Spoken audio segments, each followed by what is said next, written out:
उत्तराखंड में छात्र संघ चुनाव की रणभेरी बज चुकी है और आगामी 7 नवंबर को राज्य भर में चुनाव होने हैं।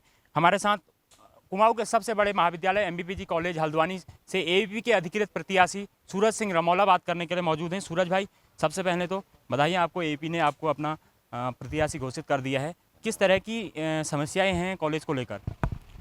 कॉलेज में मूलभूत समस्याएं हैं जो अपना शौचालय और क्लासेस और फर्नीचर को लेकर के हैं। और दूसरी चीज़, जो नई एनईपी अभी लागू हुई है उसकी पुस्तकों को लेकर दोनों माध्यम से पुस्तक आ जाएं, हिंदी और इंग्लिश के माध्यम से। और ई लाइब्रेरी, जो ई डिजिटल लाइब्रेरी का जो हमारा उद्देश्य है, क्योंकि उसमें ना कि कई विद्यार्थी ऐसे हैं जो महाविद्यालय आकर बुक्स नहीं ले पाते हैं, उनको ई नेट के हिसाब से पुस्तकें उपलब्ध हो जाएं। और ऐसा अपना लगातार ऐसा उद्देश्य चलता रहता है। और विभिन्न छोटी छोटी समस्याएं हैं। प्रवेश परीक्षा परिणाम को लेकर अखिल भारतीय विद्यार्थी परिषद बात करता है कि उसके लिए हम कैलेंडर लागू करवाएंगे। और दूसरी चीज़ क्या है कि अपना जो छात्राओं के लिए बस पास के लिए बात हो रही है, केवल छात्राओं के लिए ही अभी तक बस पास हैं, तो हम छात्रों के लिए भी बस पास के लिए काम करेंगे। और ऐसा है कि कुमाऊं का सबसे बड़ा महाविद्यालय होने के कारण अन्य कोर्सेज भी हम लागू करवाने की कोशिश करेंगे कि जो मध्यम वर्गीय निम्न वर्गीय जो परिवार हैं वो प्राइवेट कॉलेजों में जाकर अपना प्रोफेशनल कोर्सेज नहीं कर सकते, उनके लिए भी हम कोर्सेज लाने की बात करेंगे। किस तरह की चुनौतियां लगती हैं आपको, क्योंकि पिछले 2 सालों से एबीपी इस कॉलेज से अपना वो चुनाव नहीं जीत पाई है, तो इस बार बड़ा आपके साथ भी वो है कि आप चुनाव जीतें। हाँ, तो किस तरह से देखते हैं इस बार?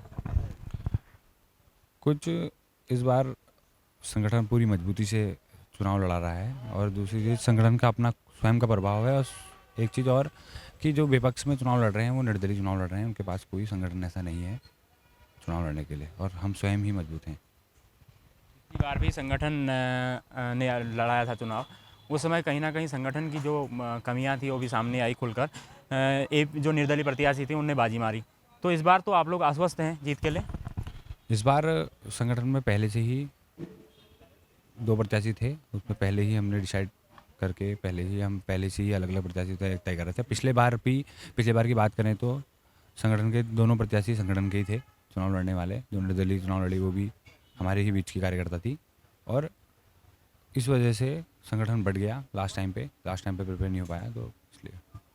गौरव भाई, आपको कुमाऊं यूनिवर्सिटी से अधिकृत प्रत्याशी बनाया है एबी ने, तो किस तरह से देखते हैं, किस तरह के आगे चुनौतियां हैं छात्रों के हितों को लेकर? पहले तो आपका बहुत बहुत धन्यवाद। कुमाऊं का सबसे बड़ा महाविद्यालय हमारा एमबीपीजी महाविद्यालय, और कॉलेज में बहुत सारी समस्याएं हैं। तो समस्याओं को लेकर हम अखिल भारतीय विद्यार्थी परिषद हमेशा उसके आगे खड़ा है। और कॉलेज में जैसे मूलभूत जो समस्याएं हमारी, गर्ल्स टॉयलेट हो गया और क्लासेस रूम हो गए जो बहुत बहुत पुराने हैं, और उनमें शायद मुझे लगता है कि उसका नया रूप से उपकरण करना बहुत अच्छा रहेगा। और दूसरी चीज़ हमारा जो है, जो गर्ल्स के लिए सैनिटरी वेडिंग जो उपकरण है हमारा, वो लगाने की हम कोशिश करेंगे। और कॉलेज के अंदर हमारा जो बहुत सारी जो समस्याएं हैं उनमें हम कार्य करेंगे। अखिल भारतीय विद्यार्थी परिषद हमेशा उसके लिए डटकर खड़ा रहेगा। और हम भी जो हम अगर जीत के आते तो पूरे वर्ष भर हम उस पर पूरा कार्य करेंगे। और ये पूरे छात्र छात्रों को दिखाएंगे कि अखिल भारतीय विद्यार्थी परिषद हमेशा, चाहे वो सामाजिक कार्य हो या छात्र हितों के लिए कार्य हो, उस पर हमेशा खड़ा रहेगा।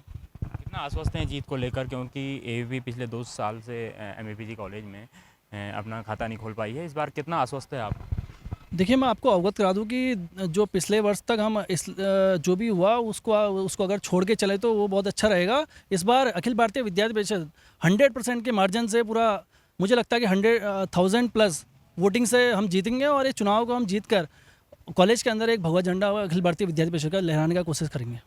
तो बिल्कुल, ये थे एबीपी के छात्र नेता, जिनका साफ तौर पर कहना है कि आगामी 7 नवंबर को जो राज्य भर में छात्र संघ के चुनाव होने हैं उनमें एबीपी का परचम लहराएंगे। हालांकि इनका दावा है, आने वाले समय में देखा जाएगा कि किस तरह से इनका दावा फिर बैठता है। अपने सहयोगी कैमरामैन पर्सन फैजान के साथ Yogesh Bhatt, news today network, Haldwani.